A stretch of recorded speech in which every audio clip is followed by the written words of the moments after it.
ladies and gentlemen. The story you are about to hear is true. The names have been changed to protect the innocent. Fatima Cigarettes, king size, extra mild and soothing, brings you Dragnet on both radio and television.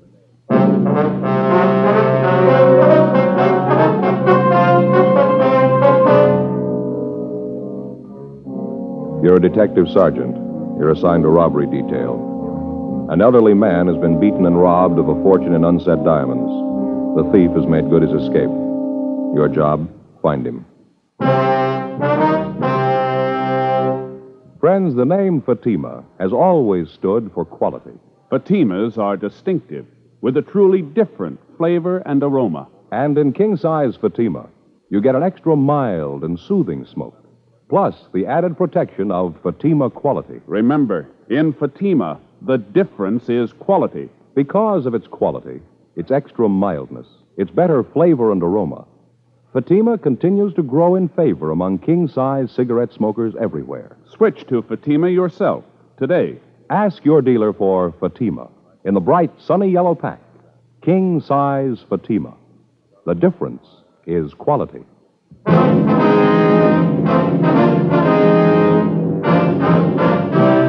Dragnet, the documented drama of an actual crime.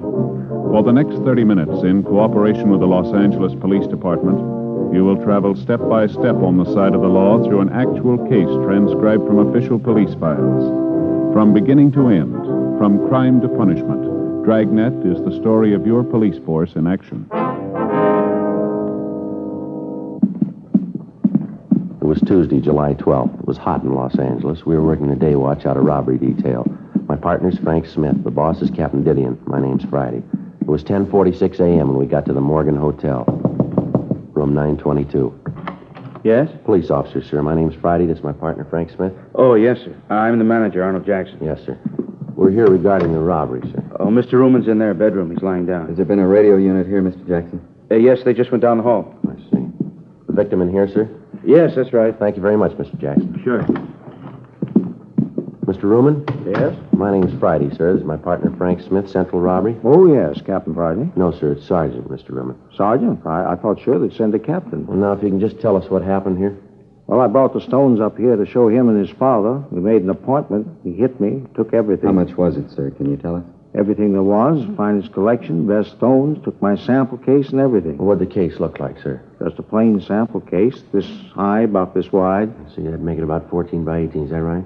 Black, black leather, plain sample case. Any identifying marks, initials, anything like that? No, just a plain black leather case. I don't care about the bag, it's the diamonds. I couldn't come close to their value, maybe 100,000, maybe more. Now, you say you made an appointment with him. Who is the man, sir? Fred Roberts. I met him about 3 weeks ago at my club, having lunch with a friend, another jeweler, and he introduced us. We hit it off right away. He seemed to be a real nice fella. I can't understand it. Fred Roberts. Will you describe him for us, sir? I'd say he's about 20 to 30. Could say he's a nice-looking fella. Sure wore nice clothes. Looked like a real businessman. Always carried a briefcase and all. Mm-hmm. About how tall would you say he was? Tall? Mm-hmm. Well, I'm 5'6". He's about 3 inches taller. I'd say he's about 5'9". Not too heavy. Medium build. About your size. Now, how about his hair, sir? What color was that? You remember? Brown. Straight brown hair. Might have had a part. I never noticed. He had brown eyes, too. Shouldn't be any problem. People in the hotel must know him. These are his rooms. I'll call the office and have them get out a broadcast on the description. All right, fine. You want to check with the other fellows, see if they've come up with anything? I'll stay here with Mr. Ruman. Okay. Fine. Thanks, Frank. Now, you'll have no trouble identifying the man, will you, Mr. Ruman? No, sir. I'd know him. Those eyes, never forget them. I should have known from the start. Sir? His eyes are shifty, little bitty things set close together. I should have known not to trust him with eyes like that. Now, you say you met this man about 3 weeks ago, is that right? Well, this Roberts fellow told me that he was down here from San Francisco. Said he was going into the diamond business. Said he was down here, to buy stock. That he'd heard that I could lay my hands on some fine stones, and he wanted to see what I had to offer. I see.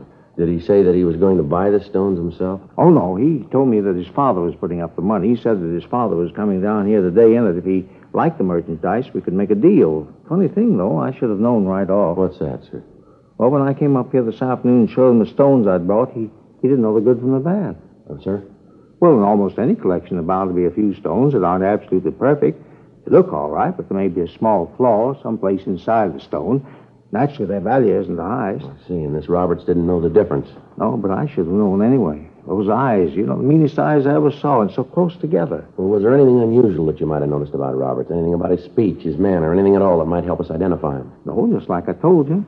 Seemed nice enough.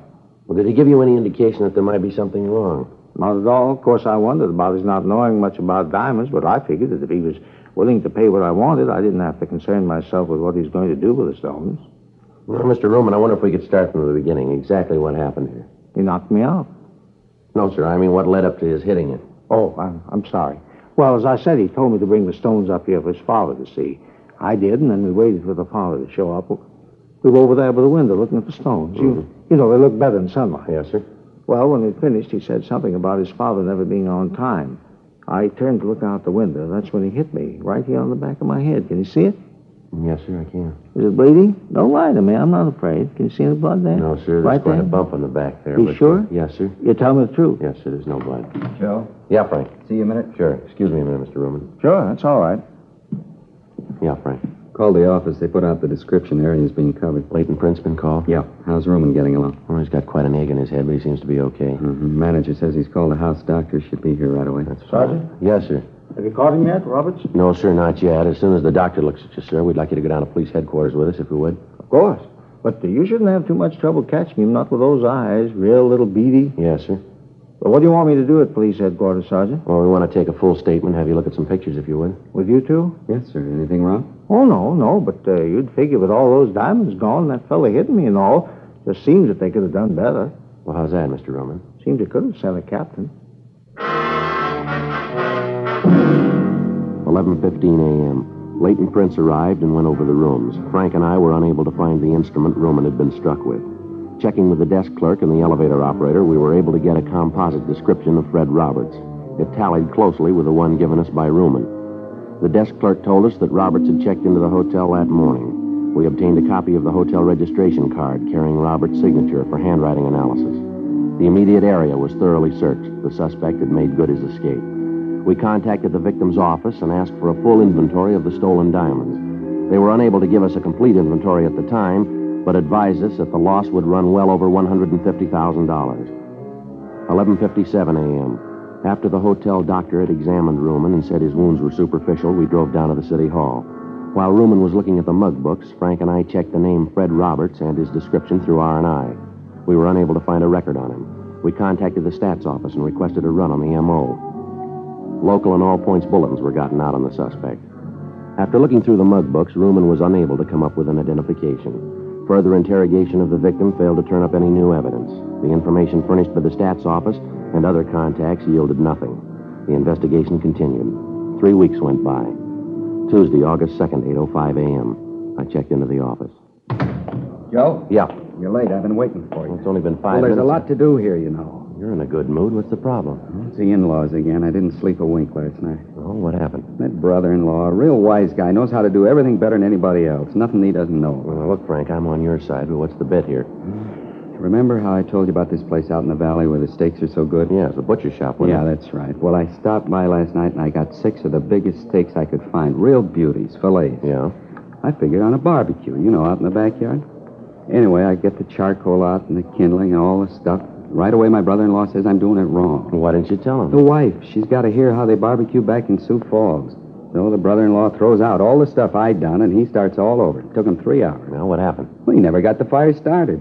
By the time he let me get at it, it was too dark to do anything.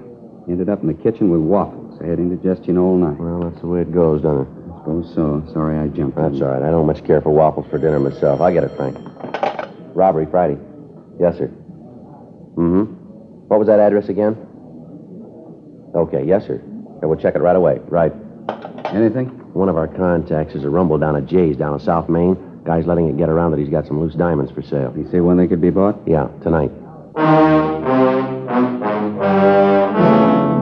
8:14 a.m. We signed out and drove over to Jay's bar. We met with our informant. The buy was to take place in the bar at 8:30 that night. He gave us a description of the man who was selling the stones. We checked back into the office and filled Captain Didion in on the latest developments of the case. The plan was laid out that Frank and I would stake out inside the bar. 4 other men were assigned to cover the outside of the meeting place. They would be able to be in constant communication with each other through walkie-talkie equipment. 7:43 p.m. Frank and I took up our positions at the bar. The other men were at their assigned positions. And we waited. 8:19 p.m. 3 men came in and took a table at the rear of the place. They ordered drinks and sat down and talked. None of them matched the description our informant had given us. 8:34 p.m. Joe? Well, Just came in. Fits the description pretty close. he's heading back there. Looks like he's one of the 3 guys we've been waiting for, doesn't he? Yeah. What was that he took out of his pocket? I don't know. Can't hear a thing from here either. Well, looks like it's going to get louder, doesn't it? All right, that's fine with me. I didn't ask you to buy the stuff. You can see for yourself it's good, the price is right. If you don't want to buy it, then you're wasting my time. Lousy, chintzy deal. You get me here, and then you pull a deal like this? As far as I'm concerned, the buy's off. Nobody sent for you. Forget it. That's him. He's got the stones. Let's take him, Frank. I'll put the bag. All right, hold it up, police officers. Watch it, Joe. All right, now stand right where you are. Keep your hands out in the open. You want to shake him down, Frank? Yeah. Stand still, you. What are you tagging us for? Just having a drink? What are you trying to do? They're clean, Oh, Joe. boy, got away. They'll pick him up outside. Look, what do you want us for? Just sitting here having a drink. What are you trying to prove? Skip it, mister. You're selling us nothing here. I don't know what you're talking about. Frank, Yeah, hold still. here's my cuffs. All right, let's go. I'll check outside, see if they got the other one. Yeah. Look, you don't need these handcuffs. I'm not going anyplace. I got nothing to hide. What's this all about? Save it, mister. Say what? We come in here to have a couple of drinks. We're not bothering anybody. Just a quiet drink. You guys jump on us. What's the pitch anyway? Let's stop playing games here. There was a diamond buy tonight, and you were in on it. Diamonds? Are you kidding? Here, look at me. Do I look like the kind of a guy can afford diamonds? Not only that, but who buys diamonds in a bar? Now, look, let's get this thing squared away. Huh? Herman and Stromwell got the other one. Said they'd take him up to the office. Anything on him? No, dropped it while they were chasing him. What's that? Bag of unset diamonds. The 3 suspects we'd apprehended inside the bar were questioned. After a brief interrogation, the suspects admitted that they had gone to the bar for the purpose of buying diamonds. They explained that it was their impression that the stones had been smuggled into the country. The 3 men were booked in on suspicion of robbery pending further investigation. The 4th man, the one who was in possession of the diamonds, was identified as Larry Fry.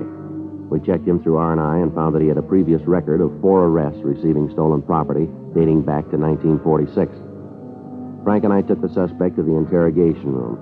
He told us that he'd found the diamonds in a back alley. The interrogation continued, but we were unable to change the suspect's story. A special show-up was arranged for Mr. Ruman, the victim in the jewel robbery. After looking at the suspect closely, he stated positively that this was not the man who had held him up. However, examination showed that the stones found were part of the diamonds taken in the robbery. The suspect was booked at the city jail. A check of his residence and other leads failed to turn up any additional information. Wednesday, August 3rd, 12:40 a.m. We had Fry brought from his cell. All right, sit down, Fry. Don't you guys ever get tired of trying? What do you mean, Fry? You know what I mean. Questions. Don't you guys ever get tired? You getting tired? Yeah, a little. Then why don't you save us all a lot of trouble and tell us what you know? I don't know what you're after. Believe me, if I knew what you wanted, I'd try to help. Suppose we start again. Anything you want. I got nothing but time. Where'd you get the diamonds? I found them. Where? In an alley. What alley? I don't remember. You find 20,000 unset diamonds in an alley? You don't remember which alley? That's right. I don't remember which alley. There's a lot of alleys in L.A. Now with $20,000 in diamonds laying around. True. Then why don't you tell us where you found the diamonds? I told you, in an alley. What were you doing at Jay's place? Having a drink. That against the law? No, but trying to sell stolen diamonds is. All right, you called it. I was there to sell diamonds, but I didn't know they were stolen. I tried to sell them, just trying to make a buck. Everybody's got to live. I told you, now leave me alone, huh? I got enough trouble in this can with this lousy chow they throw at you. I don't feel so good, huh? Let me go back to my cell and lay down. Oh, kid, you guys ever eaten this jail food? It's terrible. I've eaten it. It's not too bad. You got a stomach made out of solid brass. I'd like to have the bromo concession around here. Look, I really wish I could help you guys, but honest, there's nothing to tell. I found the diamonds in an alley. Sure, I tried to sell them, but that's it. Now, you guys know if there's anything I can All right, do... now you come off it, mister. You better get this story straight. We're through playing with you. Maybe you don't know how you stand. I'll fill you in. A man slugged and $150,000 in diamonds are stolen from him. Part of those diamonds turn up in your pocket. You say you found them. I can't buy that, and I don't think anyone else will. You come in here playing like a lily, clean and white. Well, your record doesn't make it that easy to buy. That's how you stand, mister. The whole thing's right in your lap. It fits you like a new suit. Now, it's up to you. That the way it is? You called it. No other way? None. Yeah. Well, if I could only get some decent food under my belt and a little fresh air, I might be able to give you guys the answers.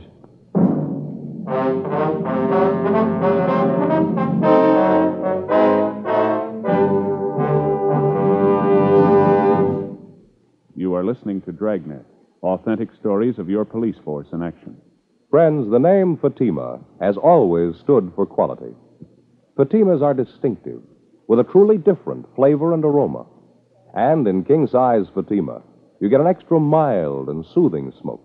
plus the added protection of Fatima quality. Yes, there's a good reason why Fatima continues to grow in favor among king-size cigarette smokers everywhere. In Fatima, the difference is quality. Quality of tobaccos. The finest Turkish and domestic varieties, extra mild and superbly blended to give you a much different, much better flavor and aroma. Quality of manufacture. Smooth, round, perfect cigarettes. Rolled in the finest paper money can buy. Quality, even to the appearance of the bright, sunny yellow pack, carefully wrapped and sealed to bring you Fatima's rich, fresh, extra mild flavor. So next time, insist on Fatima quality. Look for the bright, sunny yellow pack. Smoke Fatima, the extra mild and soothing king-size cigarette, with the added protection of Fatima quality.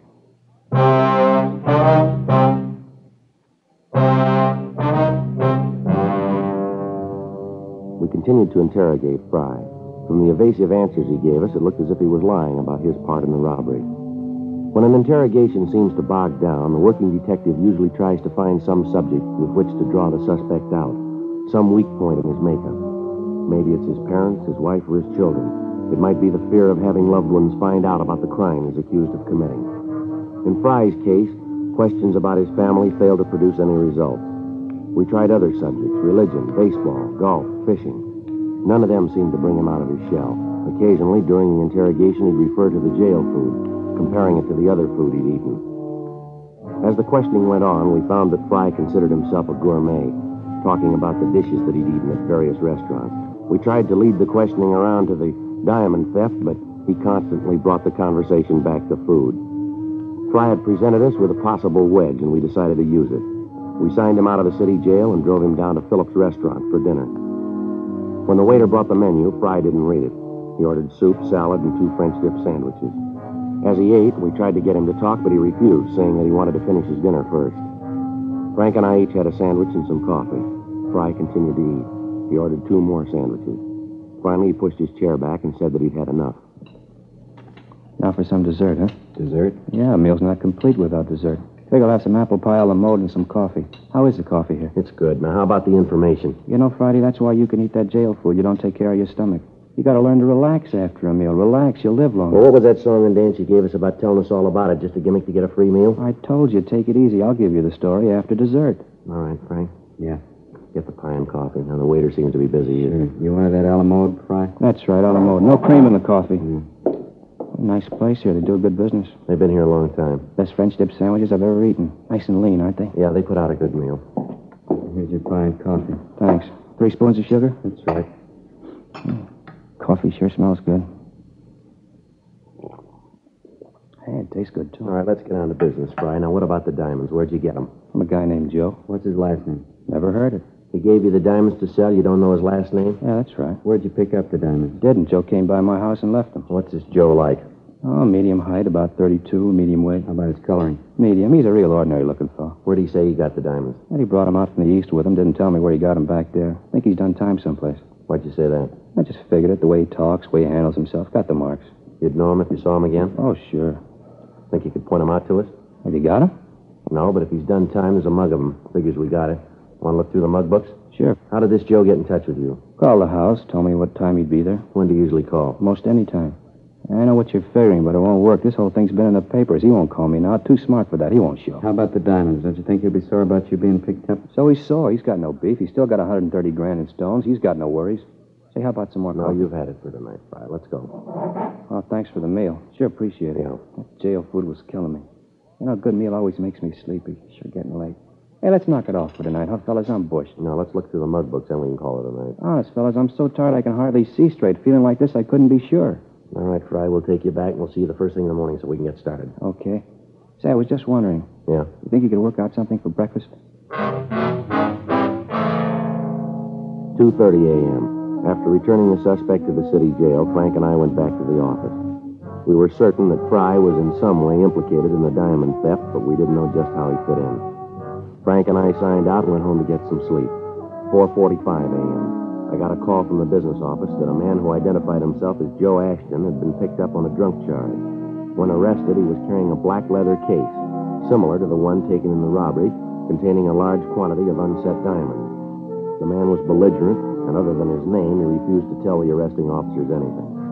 I called Frank and picked him up on the way into the office. When we arrived at the city hall, the suspect had sobered up considerably, and with a little questioning, he identified himself as a jewelry salesman from Oakland, California. We contacted his employer in Oakland and received an identification on him. Further investigation showed that Ashton was in legal possession of the diamonds. During investigations, false leads are constantly turned up, and although circumstances may tend to discount them, each one has to be thoroughly checked out. 7:45 a.m. Frank and I had breakfast at Johnny Cokin's, and at 8:32 we signed Fry out of the city jail for interrogation. You had breakfast yet, Friday? Yeah, I just finished. Not too bad. How about you, Smith? Yeah. What'd you have? Waffles?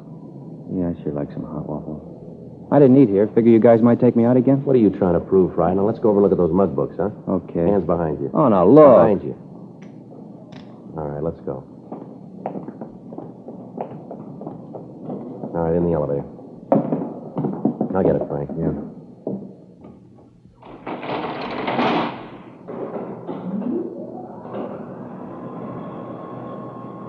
Sure, a nice day. Bet it's warm out. Gonna be. Yeah.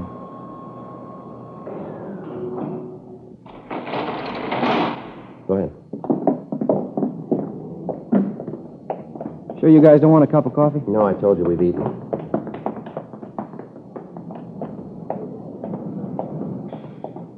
Right in the back, Fry. Sure. Say, sure appreciated that meal last night. That's good. We going to City Hall? That's right. That way you keep the mug books? Yeah.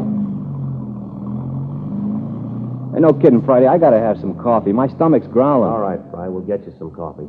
You know that whole bit about Joe doesn't ring. I'm afraid we can't buy it. Okay, so it's a phony story, but I'll give you the right one. Where'd you get the diamonds? From a guy out in the valley. Where in the valley? Out at the Astor Studios. At a picture lot? Yeah. Frank, let's head out the freeway. We're going out the valley. Hey, wait a minute. I don't want to see him. He'll blow his top if he finds out I told you. This guy's crazy, a real nut. You better drop me back at the jail. I'll wait. How do we know this isn't another stall? It isn't. You'll see. What's this guy's name, this friend of yours? He's no friend, just a guy I met, had a business deal. What's his name? Calls himself Fred Roberts. We took Fry to breakfast, and then we returned him to the city jail. We went back to the city hall and rechecked the name Fred Roberts through R&I. There was no record. Those with similar names were checked. None of them matched the description of the suspect. 11:20 a.m., Frank and I headed for the San Fernando Valley. Astor Studios was one of the older lots in town. It had been years since they'd made a picture of their own. Most of their business now was in renting stage space to television companies. Frank and I checked at the gate, and we were sent up to personnel. The company records on Roberts showed that he'd been at the studio for 4 years in the property department. According to the girl in the personnel office, Roberts was highly regarded by his employers and fellow workers. She told us that we could find him in the prop building on the back lot. Frank and I started back to see him. That must be it back there, the big building with all the windows. Yeah. Sure a lot going on, huh? Yeah, TV's using a lot of movies, I guess. Most of the good stuff's on film, isn't it? Suppose so. About all Elizabeth likes to watch is the wrestling matches with those real old movies. I don't get to see much of the new stuff. If she's not looking at some show that's 20 years old, the kids are watching a puppet show. Well, you need 2 sets then. I've been don't you? thinking about that show. Not that I don't like wrestling, but I'd like to see the ball game once in a while. And those news forum shows. You know, keep up with what's going on in the world. Yeah. Looks like it here, huh? Yeah, that's him back there with a spray gun, isn't it? Yeah. Hey, Mr. Roberts? Mr. Roberts? Yeah? I'd like to talk to you, sir. Just a minute. I got to hit this before it dries. All right, sir.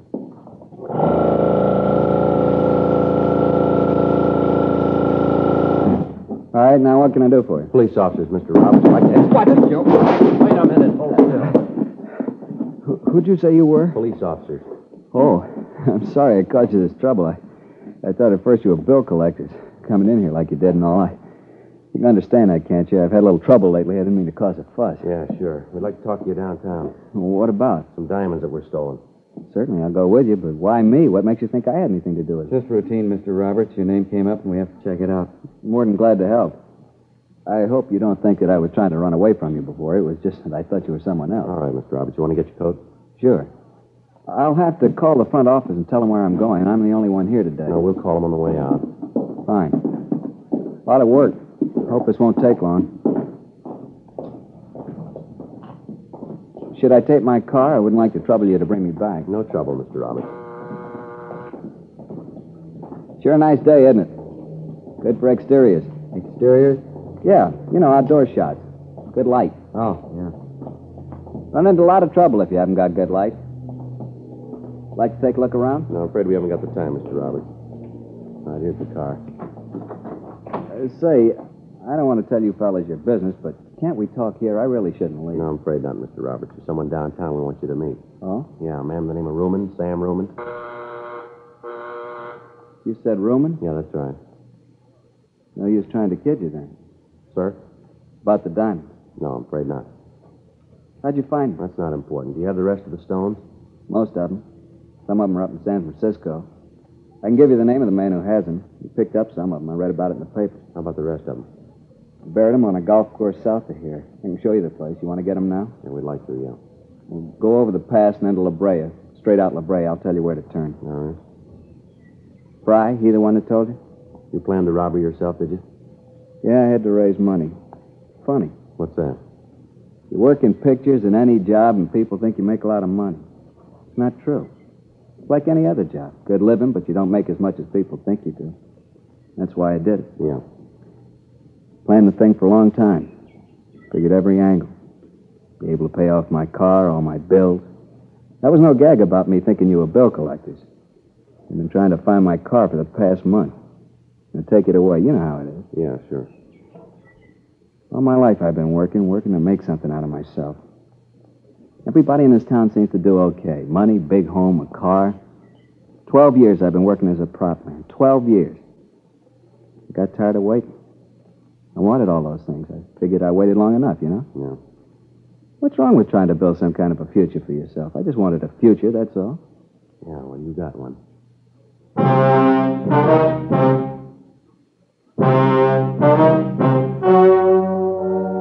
story you have just heard was true.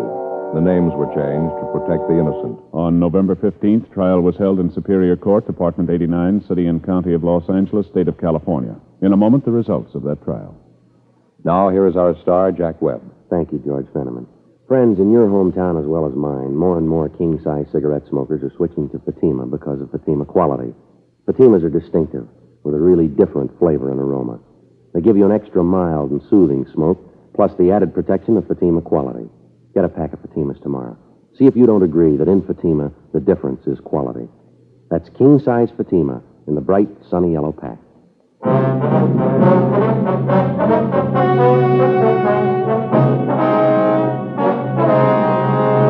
Fred Roberts was tried and convicted of robbery in the second degree. Robbery in the second degree is punishable by imprisonment in the state penitentiary or in the county jail. He is now serving his time in the county jail.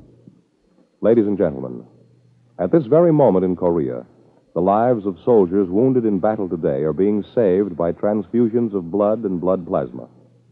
You can give these men the gift of life, a pint of your blood. The Department of Defense is calling for all Americans to roll up their sleeves. There is no substitute for blood. The need is urgent. The need is now. Call your local Red Cross chapter or blood donor center for an appointment. And please keep it.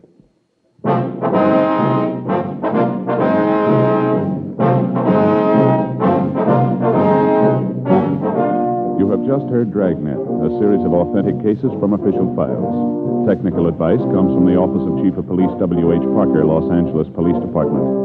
Technical advisors, Captain Jack Donahoe, Sergeant Marty Wynn, Sergeant Vance Brasher. Heard tonight were Vic Perrin, Herb Ellis, Vic Rodman. Script by John Robinson. Music by Walter Schumann. Hal Gibney speaking.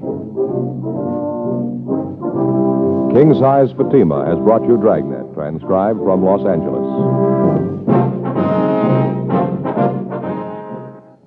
Friday, hear the Mario Lanza Show on NBC.